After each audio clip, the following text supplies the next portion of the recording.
I'm sure to the conference it looked very strange and very Chinese. To me, I look at it a little differently. As somebody who studied this, I feel the weight of a body, many bodies, upon their shoulders.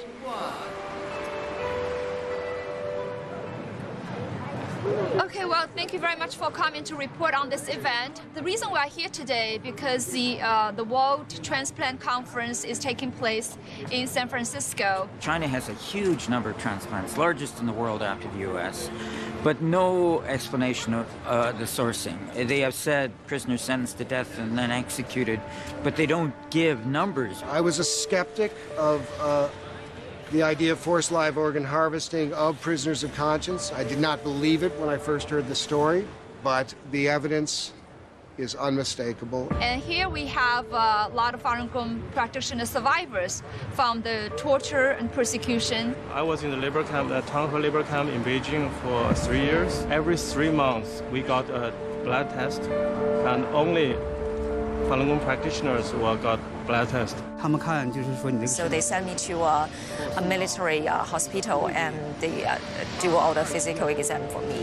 The police told me that I need to do the physical exam for you, and I said I'm quite healthy, I don't need a physical exam. But then they took the blood test. The police said, well, every Falun Gong practitioner has to take this blood test.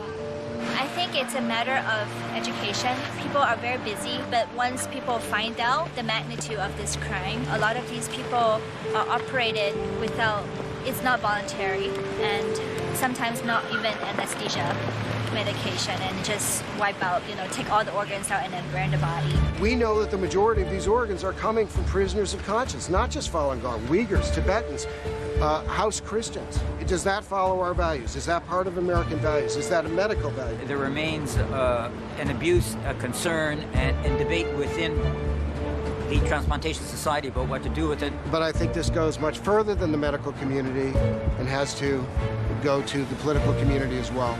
No one can ignore this issue.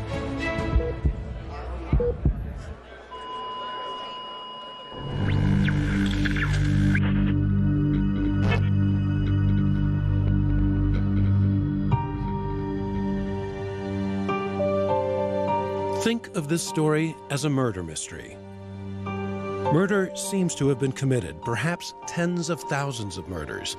The mystery is why so few people seem to be paying attention. I'm Ethan Gutman. I'm an American born in Chicago. I'm half Jewish. I was at Brookings for a while. I was at Free Congress Foundation for a while, all of Washington gigs. I live in London now. Over time, I became very interested in China. Worked as a journalist, and I'm very good at one thing, which is infiltration. So I'm very good at infiltrating groups. I think that's because people believe that I'm basically honest and fair. I was in Beijing when the Falun Gong crackdown occurred in 1999. Watched it happen. I didn't know what I was seeing, and I found it very disturbing. Pretended to be a tourist, a lost tourist, and watched old ladies get thrown into buses. And I suppose this was sort of the sleeping Jewish genetic code or something, which I found, I felt this was sort of a horrible thing, and nobody really wanted to look at it, and nobody wanted to talk about it. Even the journalists didn't really want to talk about it very much. I found that very disturbing. Falun Gong, or Falun Dafa, was a relatively new spiritual practice that taught truthfulness, compassion, and forbearance. Its roots are in Buddhist philosophy. Started by one man in 1992, there was no formal organization or leadership, but Falun Gong captured the public imagination. The best estimates are that in just 7 years, it had grown to 100 million practitioners. China's leader saw that as a threat. Outlawed by the Chinese government. Falun Gong was the biggest issue in China domestically. And that sense of Falun Gong as the biggest issue in China led me to the next step, where I started working on some articles, a potential book, maybe down the road. China's government said Falun Gong was a dangerous cult. If practitioners recanted their beliefs and promised to stop practicing Falun Gong, they were released. Gutman says hundreds of thousands did not, and the 1999 crackdown led to a massive expansion of China's labor camp system. I am saying that about 500,000 to 1 million Falun Gong are in the Laogai system, that is in detention in China at any given time. That's the first really shocking number to most people. 500,000 to 1 million. One of my first interviews was with 3 women, had just come out of labor camp in China. They didn't speak a word of English. And one of the women was a very sort of salt-of-the-earth kind of, well, I'm about my age, 56 or something. She started talking about her experiences. And along the way, she said, well, you know, I was tortured, then they gave me a physical, and then they took me and put me in this room, and then I was tortured some more, and I was just like, wait a minute, let me hear a little bit about this physical. And I kept bringing her back to it. And she kept getting increasingly annoyed. It's like, you stupid white guy, don't you get it? I mean, I'm talking about torture, I'm talking about hunger striking, I'm talking about my resistance and my spiritual awakening in prison. I mean, they were serious issues. She had a lot to say, but her exam said much more than she was saying. I mean, it was absolutely uncanny. She described an exam, when I really questioned her about it, that made no sense from a medical standpoint.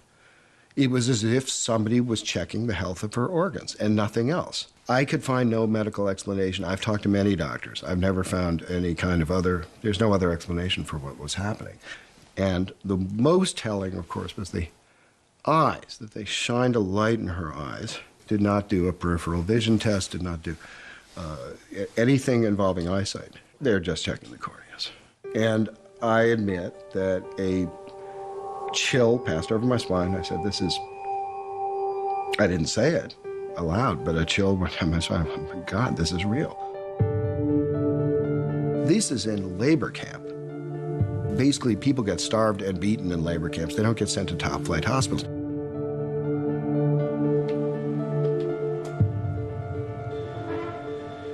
Gutman started to write articles on allegations that Falun Gong practitioners in labor camps were being killed for their organs. The money's quite extraordinary.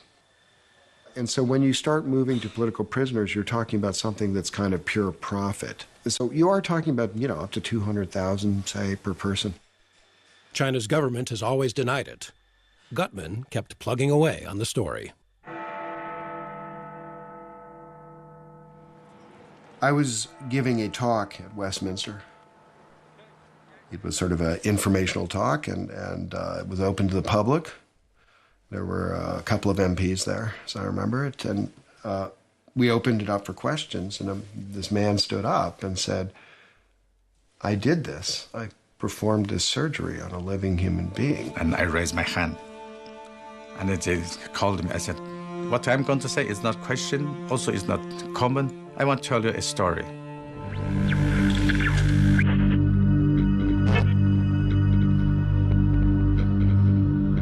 This is sand from the desert near my hometown. And sometimes I open it and smell it and say, oh, this is my homeland. Yeah. My homeland, it is, I think it is quite least known place on Earth. If you look at the Chinese map, at the northwest corner, there's a place called Xinjiang, and that is my homeland. This is the oldest mosque probably in Central Asia. The Uyghurs are a Turkic people in what the Chinese call Xinjiang, what they call East Turkestan. The complication for the Uyghurs, they are in a very complex position. They are in they're almost like the Ukraine was in European history. They're right between great empires. They're between China, they're between Russia. The Chinese came in under Mao and basically took over the country. The hospital I worked is called the Central Railway Hospital of Urumqi. And I started working as a doctor since 1986. At the beginning, I was a general surgeon. We do everything. Chinese law allowed for organs to be taken from prisoners sentenced to death, murderers and the like. But it was not a common practice. Serious criminals are often not suitable donors because their health is poor. In July 1995, Toti says his boss asked him to assemble a field surgery team. And he said, can you, tomorrow morning, can you bring that mobile operation equipment and 2 or 3 nurses and waiting for me at the hospital gate? And I said, what am I going to do? And he said, well, something you'll exciting. Toti says his team followed the chief surgeon to the Western Mountain execution ground.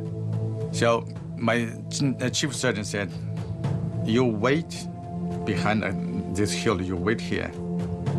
And you come out after you heard the gunshots. I don't really know how much time passed. Then we heard that gunshot. So I said, go, let's go. So we rushed in. It seemed to me they knew what's going to happen. They just took the body and opened the door. Toti says the man lying before him is still alive.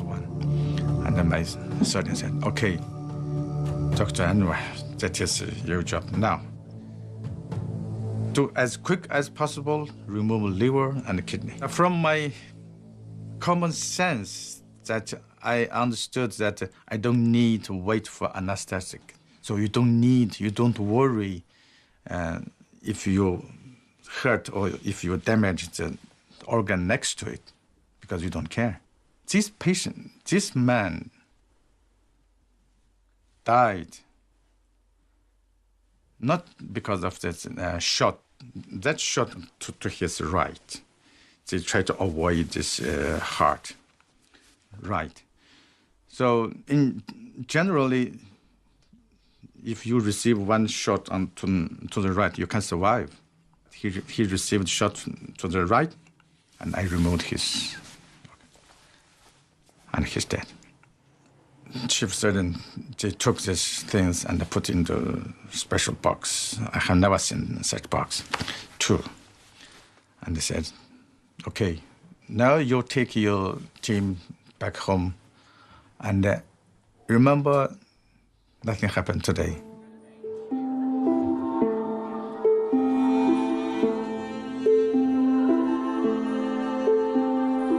I didn't feel guilty. This is a bad guy. He was condemned to death. But after I left China, after my eyes and my mind opened to the West, and my, what is called perspective, it's something, it's changed, totally changed. Then I thought, oh my God, that is since I committed a crime. For many years, I feel guilty. I didn't know who he was, his name, or if he is Uyghur or he is Chinese. If he is Uyghur, then I might guess he is Muslim, so I might pray for him in the mosque. And I said, what if he's Buddhist? So now, when I see a temple, I go in and light a candle and pray. If I see a church, I also go in to pray. When I heard Ethan that time, I did feel that this is the right time to bring this out. Because if it's continues staying in my bottom of my heart maybe not be able to carry all the way. I need to let it come out. So that day was the first day I confessed. On that day, did you feel a weight? Yeah. Finally, I said that. I said, finally, now the whole world knows it. Direct experiences in relation to organ harvesting in China, Enver. Toti has since testified several times to various governmental bodies in Europe. What I'm certain is this kind of organ experiment started from Xinjiang quite early. And I guess there's a reason because that nobody in the world is standing for us. Xinjiang means new territory to Chinese. It doesn't mean, East Turkestan. It doesn't mean somebody else's. It's new territory, new frontier. To me, this was one of these major stories. It was really important. Sure, it goes back a long ways. Sure, it goes back to 1995. Nonetheless, if you want to get to the essence of what happened here, you have to see how this developed over time.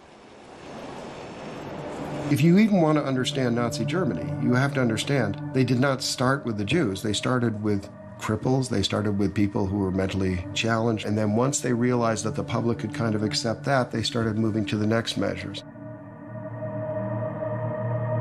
So I think it's very important to look at how these things develop and how societies can come to accept them at all, and how can medical establishments particularly come to accept them. And Enver Tohti is the missing link on that, because he shows you that anything is possible. For Tohti, life in England has not been easy. Because his English is limited, he was never able to obtain a medical license. He is currently a bus driver.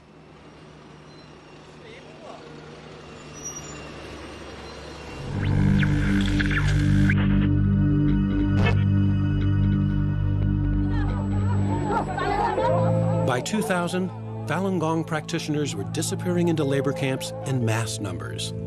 At the same time, Chinese hospitals began promoting their organ transplant expertise. I'm David Matus, and with me is David Kilgore. We've been asked to investigate allegations that there has been harvesting of organs of Falun Gong in China. David Kilgore is a former member of parliament and former cabinet minister for Asia Pacific, and I'm a Winnipeg lawyer doing immigration, refugee, and international human rights law in Winnipeg. And we have now done our investigation, and we're producing this report. And I didn't know whether it was true or not, and so my task initially was to try to figure out a way of approaching the issue so that I could either prove it or disprove it and not just walk away and say, I don't know. The number of executions in China varied widely depending on who was counting. But Matus says no matter which number he used, the number of executions and the number of organs didn't add up. The transplant volumes increased substantially after the persecution of Falun Gong began. And I mean, there's a lot of other evidence, but the most likely explanation for the increase is the Falun Gong. We pursued every investigative trail we could find. In the report, you will see that there are 18 different avenues of proof and disproof we considered and evaluated. Our bottom line conclusion, after considering everything as best we could, was that the allegations are true. We believe them to be true, that this harvesting is indeed happening. Matus and Kilgore issued their report in 2006. Since then, Matus has continued to investigate and tried to spread the word. For me, one of the most chilling things was the blood testing, organ examination, which was happening only to Falun Gong and nobody else. And I'd meet these Falun Gong practitioners around the world who basically didn't understand it, weren't interested. I mean, what mattered to them was they were arbitrarily detained, that they were tortured, they were asked to recant. And to them, I mean, the blood testing was just an incident. I would ask them about it, and they all, everywhere, without talking to each other, without knowing each other, said the same thing. Matus says what made Falun Gong organs especially attractive was the practitioners' healthy lifestyle. They do not drink or smoke. On many of the recordings of phone calls made to more than 100 Chinese hospitals, doctors assure callers that transplant organs are from healthy Falun Gong practitioners. 都是那种健康的法轮功是吧？健康的法轮功。对对对，看就是学的好的才能做完，因为这种东西做了要保证质量的。那是都要像你们都要做监狱去自己去挑选是吧？对对对，肯定挑选。Chinese officials say the recorded phone calls are a hoax. The Falun Gong, when they were arrested, originally it was a catch and release system, and they'd be sent back to their home community and victimized there. What had happened is then they'd go back and protest again, and the second time they wouldn't say who they were or where they were from in order to protect their home environment. Matus says the effort to protect family members and friends from harassment resulted in hundreds of thousands of unidentified people in prison. This huge population, extremely vulnerable, Family didn't know where they were. Jailers didn't know who they were. They weren't going to release them without recanting. And they became this just vast sea of expendable humanity. Matus says that vast sea brought in vast sums of money. His report laid out what Chinese hospitals were charging Westerners for each organ. $30,000 for corneas, $62,000 for kidneys, and more than $100,000 for livers or hearts. Matus says he found no smoking gun, but believes more than 40,000 people were killed for their organs in a 6-year period. I mean, what's the explanation for the increase of transplants? And originally, I mean, they have a bunch of kind of implausible scenarios, but one of them, they said, well, we had a lot of doctors trained in the West who came back, and were able to do more transplants. Well, that explains how they could do it, but it doesn't explain where the organs were coming from. That part of the debate is over. It is not up for discussion as to whether murder for parts is taking place. It's now just a question of whether we're going to continue to put up with it. Art Kaplan is one of the leading medical ethicists in the country. And while he was convinced, the report received just a bit of attention elsewhere in the U.S. People are mostly concerned about what happens in their own backyard or their neighborhood, and to get people concerned, I mean, they never heard of Falun Gong before, they don't know what it is. There's a tendency not to get involved. As an international human rights lawyer, I think it's important for people to reach across linguistic, cultural, geographic divide to express a common humanity and solidarity. I mean, that's what human rights is all about.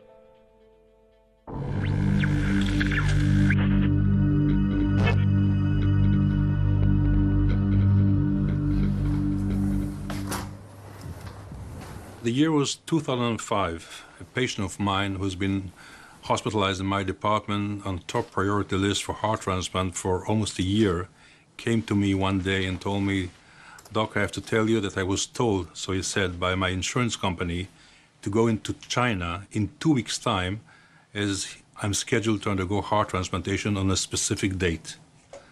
And I looked at him and I said, "Do you listen to yourself? How can they schedule a heart transplant ahead of time 2 weeks?" He said, "I didn't bother to ask. That's what they told me. That's what I'm going to do." Until the day, not a single Israeli went to China to undergo heart transplant. Many Israelis underwent kidney transplant before. And being a heart transplant surgeon, I always thought, well, probably they're going to China and a poor Chinese farmer is selling one of his kidneys in order to make the economic status of his family better. I didn't pay attention. But this patient, as I said, was the first who was scheduled to undergo heart transplant. And that's obviously a totally different story, let alone the fact that he was told to come on a specific date. And sure enough, the guy went to China and got his heart on this very same date that he was promised ahead of time. So this led me, for the first time, to find out what's going on. How can the Chinese offer people heart transplant ahead of time? After reading Matus and Kilgore report, and again, after looking at the numbers didn't fit. I mean, you cannot explain the number of transplants just by using the organs from executed prisoners. It simply doesn't add up. So once Kilgore and Matus brought this new information, it all made absolutely sense. What I found out more was the fact that not only this particular Israeli, as similar to the previous kidney transplant Israelis who went to China, doesn't have to pay a cent out of his own pocket because his medical insurance and sick funds reimburse fully the entire operation, which made the Israeli participation in the process de facto as if we are looking at what's going on in China as ethical and legitimate. Israel's healthcare system covered the entire cost of the operation, which Levy found wrong. And hopefully we'll be able to implement some of the ideas that were raised here into the new law, because after all, that's what's going to make the difference. Together with our friends at the Israel National Transplant Center and with our Ministry of Health, we sat down at the same time to write up what hasn't been done before, the new Israeli organ transplant law. We included a clause which totally bans any reimbursement of any illegally procured organ anywhere in the world. And the law went into act in 2008. The Jewish states couldn't live with this. They could not live with the idea of religious dissidents being slaughtered. America should be following that example. They were right. They were the first country to do this. I am not surprised that Israel was number one, but I think that owes a lot to Jacob Levy. Being a son of a father who was a refugee from a concentration camp from Nazi Germany, I felt the need to do what hasn't been done at the time when my father has been there. Because if the world would have known about what's going on there, and if there would have been good people elsewhere in the world, history could have been changed. And this was what motivated me into doing all this. And I'm sure that part of the answer to why did the Israeli people stop going to China after the law, in spite of the fact that they can still do it out of their own pocket, has to do somehow with the history of our people. Israel's law passed even though the Chinese government denied allegations of organ harvesting, and even though the Metis-Kilgore report could only estimate the number of those killed. I don't think the numbers, the millions there or the tens of or hundred thousands here makes a difference. It's a principle of taking the life of innocent human being and just killing them for their conviction, for their belief. It's as simple as that. So I think what Levy did was a game changer. And I'm hoping to see the same thing happen in Australia, and Canada, Scotland, Ireland, and Westminster, Berlin, U.S. In Spain, they changed the law after our report came out. In Australia, they changed the policy for training of transplant doctors from China after our report came out. In Malaysia, they stopped paying through the health system for anti-rejection drugs for people who go to China for transplants after they come back. And so there's been a number of changes around the world. In the United States, these changes were barely noticed. One reason may be how Falun Gong practitioners tell their story.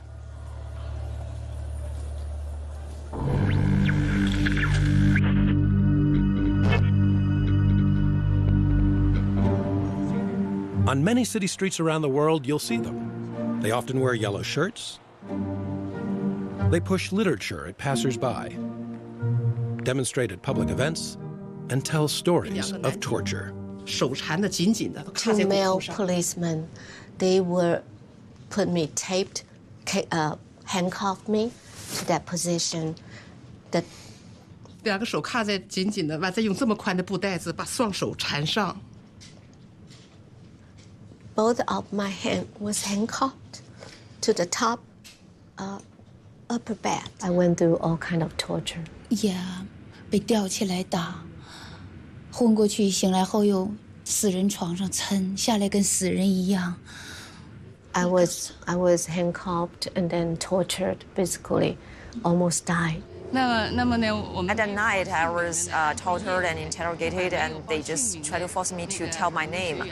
And then I resisted to tell them my name, and then they just put a number on my left arm. The Chinese government continues to say Falun Gong is a cult. For many Westerners, Falun Gong does look foreign and sometimes disconcerting. This attempt to characterize practitioners of Falun Gong in any way whatsoever is just kind of a stereotype. What you're dealing with is a victim community. I mean, you don't expect the victims to be journalists, researchers, human rights defenders. I mean, all they can tell you about is their own personal experience. It's like faulting the Somalis for not talking convincingly enough about clan warfare, or the Syrians about not talking authoritatively enough about Assad. I mean, it's unrealistic to expect the victims to shoulder the burden of presenting their case.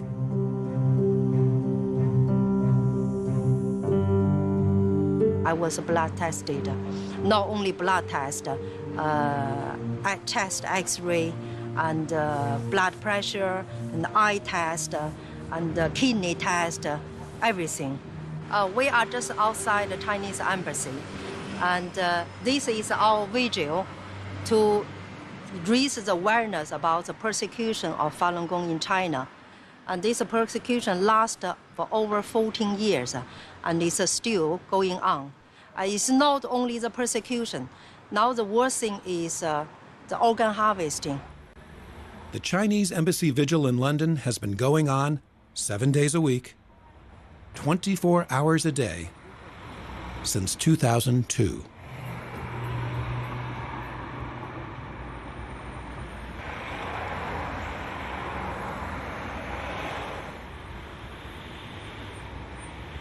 I've been doing it since 2001 because I started practicing Falun Gong in 2001. I read about the persecution and I thought, well, what's all this? It touched something inside me. If it's gone so far without the persecution stopping, then there's something seriously wrong with humanity. Must be. I'm amazed that the world is turning a blind eye, basically, to mass murder going on in China, and all because they owe loads of money to China. And I'm thinking, well, this is absolutely incredible, isn't it? So we're standing here doing this and no one else is doing it. This has been a complicated story from the beginning. Make no mistake about that. There are language difficulties, there are cultural difficulties. These are not cute and fuzzy figures like the Tibetans. There's one final reason, which is the way Falun Gong presented itself. Look, a lot of Falun Gong are coming out of the mainland, right? So they have a tendency to use Chinese Communist Party methods of propaganda or press. This is the way they know. But they're not going to work so well over in the West. When things are stated, they are stated in a kind of extreme way. The difference is, of course, when you sit down and actually talk to these people, they're perfectly literate and mindful. They just have a different perception of how media is supposed to run. And it's taken them a while to learn the Western method, which is quite different.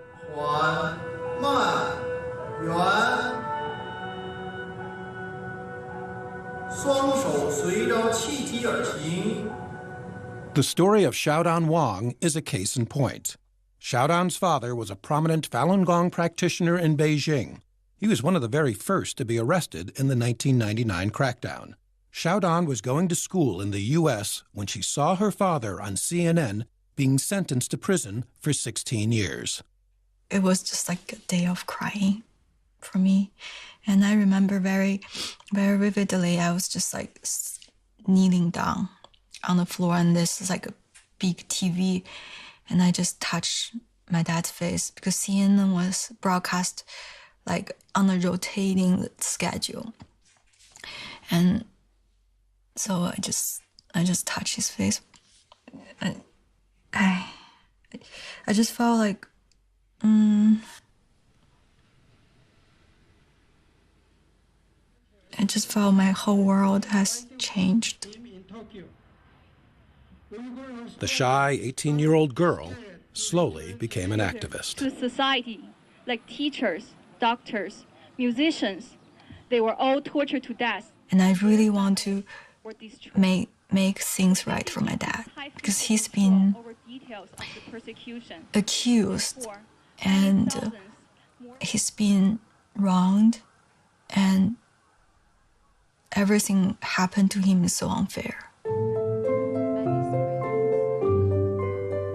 A college student was touched and decided to do a documentary about her struggle. I'd been working on different things to stop the persecution. It just felt a little abstract for the American people. When you talk to them about 100 million people being persecuted and families torn apart in China, it's like it starts to get more and more removed from the reality that they know, and there's no face to it, you know? So when I heard this story about her and her dad, I realized that this was a totally different angle. Jeff helped Xiaodan create a website, freemydad.org. They fell in love and eventually married. Xiaodan says because her father was relatively well known, she was never worried that he would be killed for his organs. Her campaign focused mostly on her father and the persecution, not organ harvesting. But the two issues are closely linked. When I first tell people about organ harvesting, I think that they're shocked. Like it's a disbelief, but those conversations don't seem to go very long. I think that people, I don't know if they don't believe it or they can't fathom it enough to want to carry on a conversation about organ harvesting. I mean, this is a new form of evil. When there's a new form of evil, people don't want to accept it. when I first heard of organ harvesting, I felt it was beastly, like acting to its own citizens. But I just said there's no moral standards anymore. I was really outraged. I think this is pure evil. Yeah, this is definitely pure evil. Yeah. And he looked like this. After 15 years in prison, Xiaodan's father was released in late 2014. She hopes Chinese authorities let him come to America. He's very old now. He's 66. And, personally, I really want him to be here because it will make my life much easier.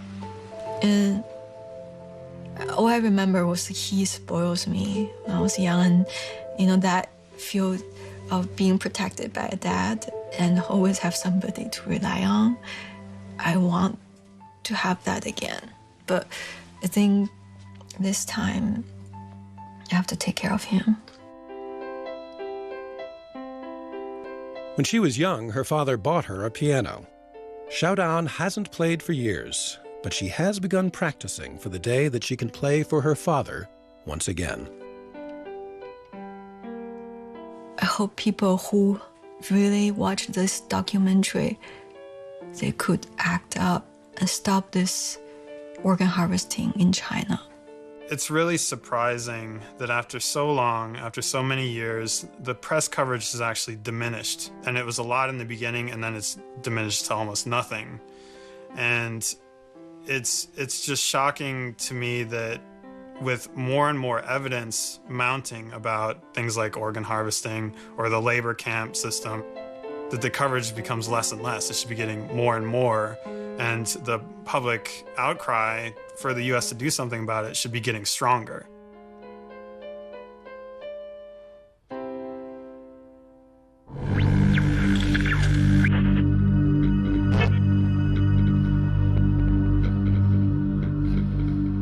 I was giving a congressional testimony along with a couple of other people on this. I gave my testimony, and all of a sudden Rohrabacher started pounding the table and saying they're cutting people up while they're still alive and ripping apart their bodies. And then he started pointing at the press and saying, "Where is the press?"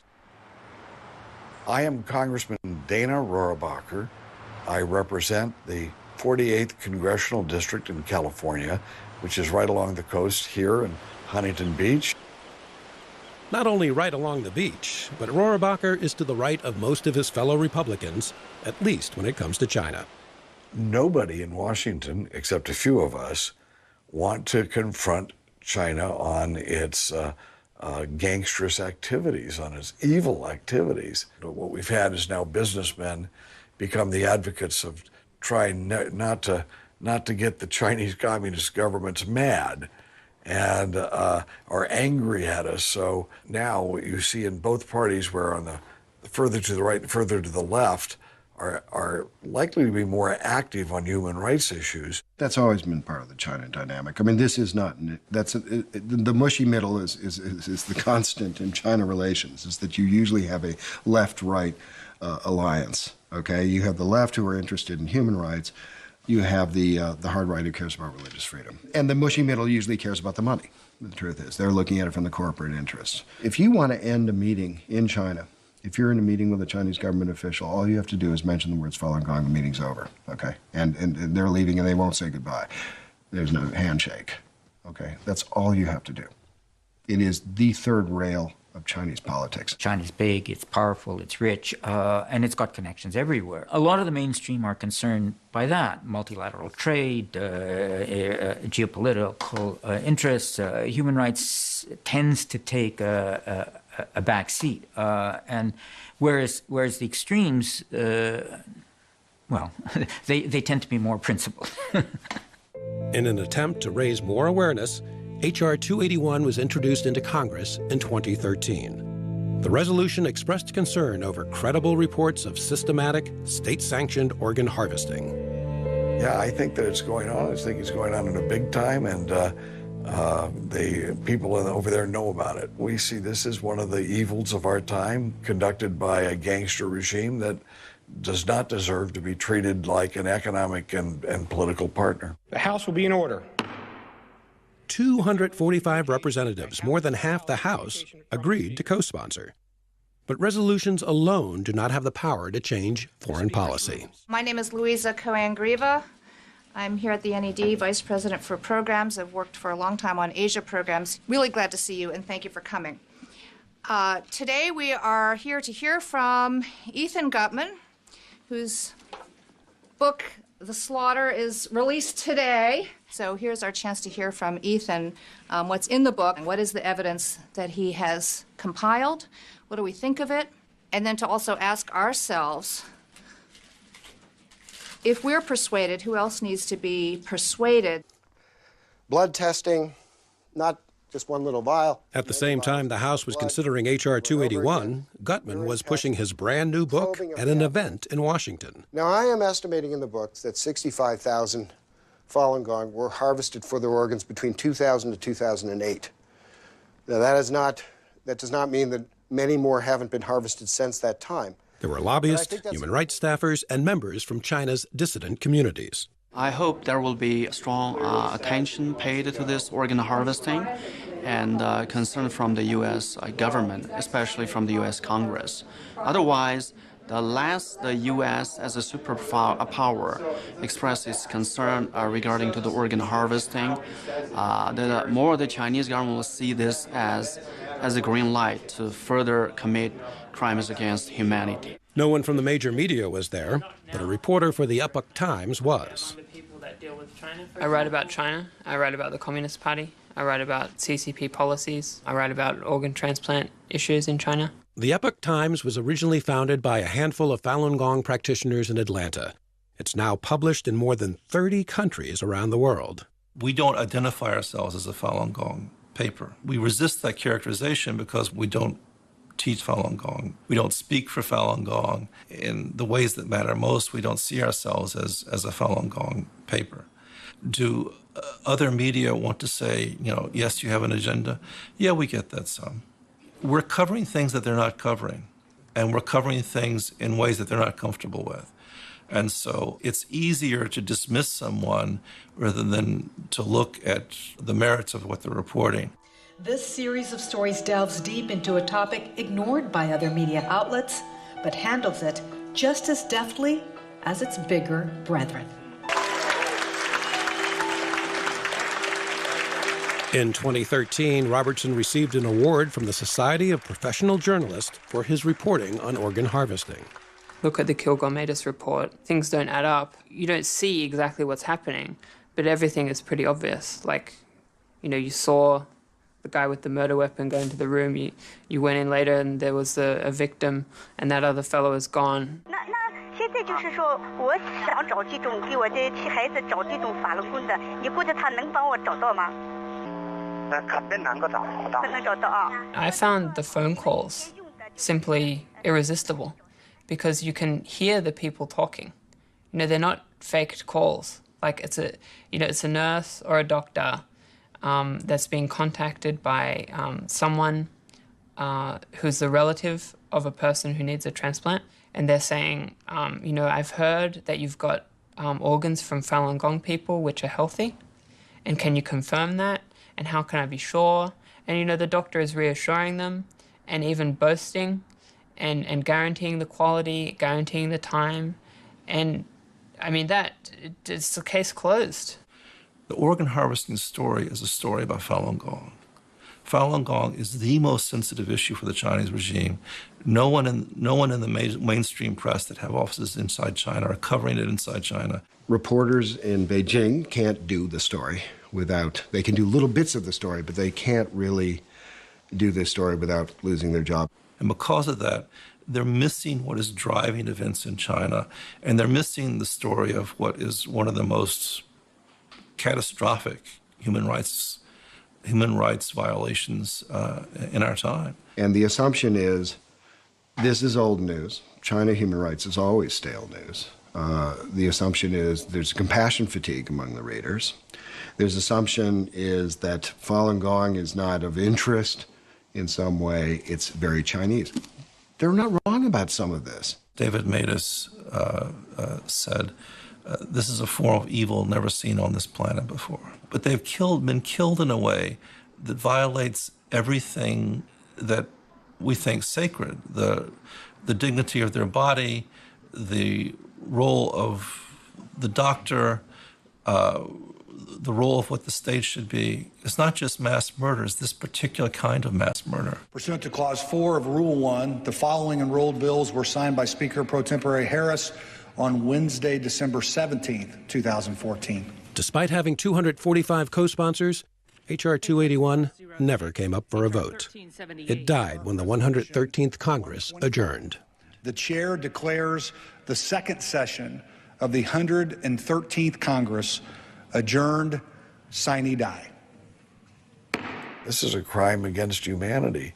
I mean, does anyone have any problem in condemning ISIL for cutting the heads off of 25 Christians in Libya? It was a brutal act. Well, that was awful, but there are hundreds of people, if not thousands of prisoners. They're being put in jail by the thousands, and the brutality and murder of these people, and then making letting the government, the gangsters who are doing this, make a profit at it. I mean, how obscene is that? The environment would be completely different if the media were covering the story. Imagine that resolution not coming to a vote if the New York Times, the Washington Post, Bloomberg, PBS, CNN were regularly covering organ harvesting. It wouldn't be possible, Right. Somebody would ask the majority leader, how come H.R. 281 is not up on the docket? Somebody would ask, and they would be embarrassed. But now there's no price to pay because that discussion isn't taking place. This is what a press is supposed to do. Who owns the media in our country? If you're trying to figure out why something is covered or not covered, figure out who owns the media. How many films have you seen that portray China as the bad guys? And this is an evil, evil regime. It's the world's worst human rights abuser, but I haven't seen many movies about it. It has been, to date, difficult to get attention paid, and I think there are two reasons. It's a little bit hard to believe that it could be so, that doctors are complicit with the kind of atrocities that we know are happening in prisons. And yeah, it's difficult. So if that's your question, it is difficult to get attention paid, but also what do you do about it?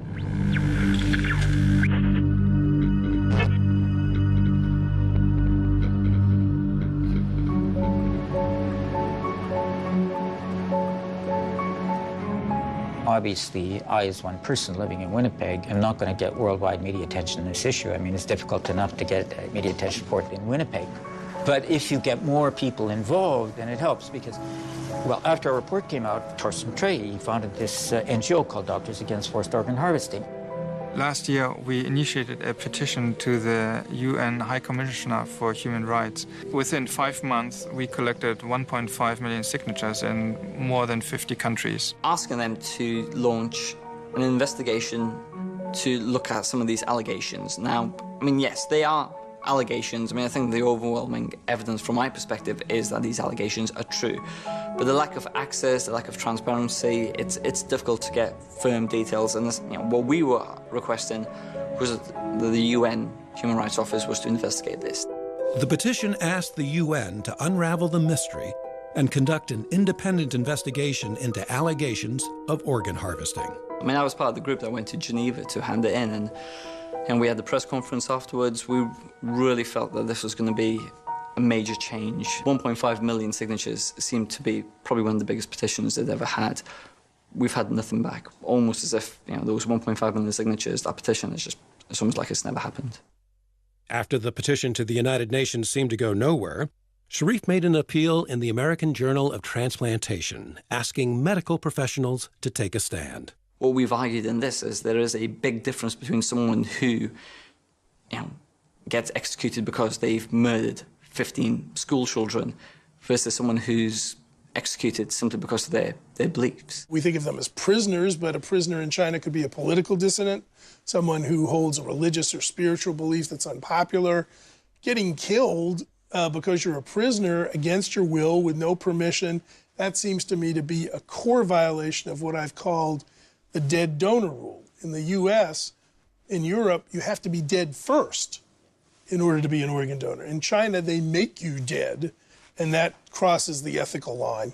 What we are classing these as crimes against humanity and medical crimes against humanity. Now, if this was to happen in any other country, in any other form or fashion, we'd be a lot more forceful with regards to this, and we haven't been quite as forceful on this issue in China, and we just need to raise awareness of it even more.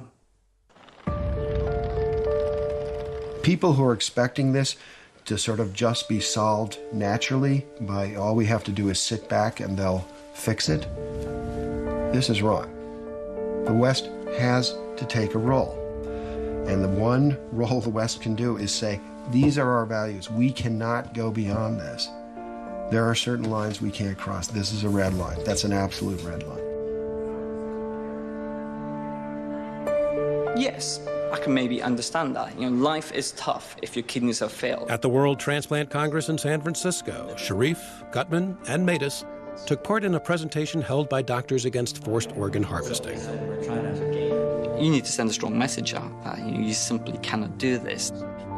The evidence will only continue to accumulate, and eventually there will be a slow shift in the generally accepted opinion on this topic, and then it'll be like, oh wow, they killed like tens of thousands of prisoners of conscience for their organs. That's really bad. What are we doing about this?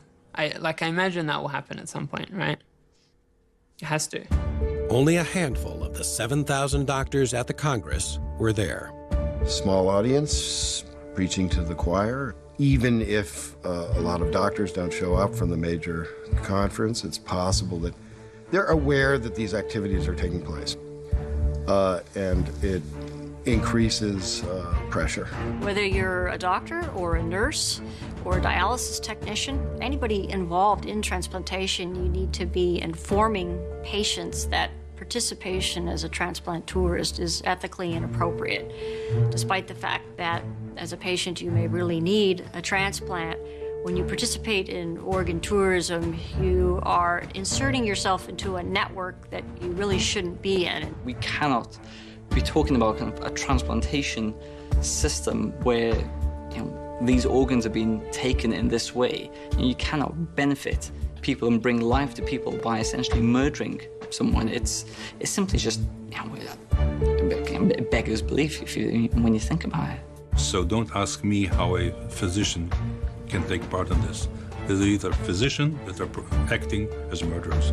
As simple as that. Look, this is the most destructive thing you can do to a society, is to take their most trusted members. Everybody, universally, everybody knows doctors are the most trusted members of society. What is significant here is that this is a superpower which has suddenly taken its most trusted population and turned them into these monsters. Gutman's book got respectable reviews, but sold only a few thousand copies. Unlike another book about organ transplant in China, a bestseller in development to become a Hollywood movie. This is Larry's Kidney, which was a book by a very funny guy, Daniel Asa Rose. He's a good writer. This book caught my eye because it's about taking his really kind of awful cousin Larry to China to get a kidney. The story includes a Chinese transplant doctor who assures Larry that the donor is a 31-year-old man who murdered an entire family and who is scheduled for execution. To me, if I heard that in China, I'd say that's a lie. What he's describing probably was a 31 years of age Falun Gong practitioner, most likely, in this case, maybe a Uyghur. But this worked as an advertisement to say China's open for business. That's what this book did. And that's a problem. That's a mark against him. He can make up for that by participating in the movement to stop this kind of organ tourism. That's my feeling. I mean, this is the mitzvah. This is what you have to do. Enver Toti, the surgeon turned bus driver, says it's been 20 years since he removed the organs from that live prisoner. It remains a mystery why so few people have ever heard about the thing he says he cannot forget. This is my experience. This is a real true story. If you keep silence, this tragedy will continue. And people, they just don't want to touch this evil. Because if you touch this evil, maybe at the end of the day, you may not be able to tackle this the consequences. That is my guess.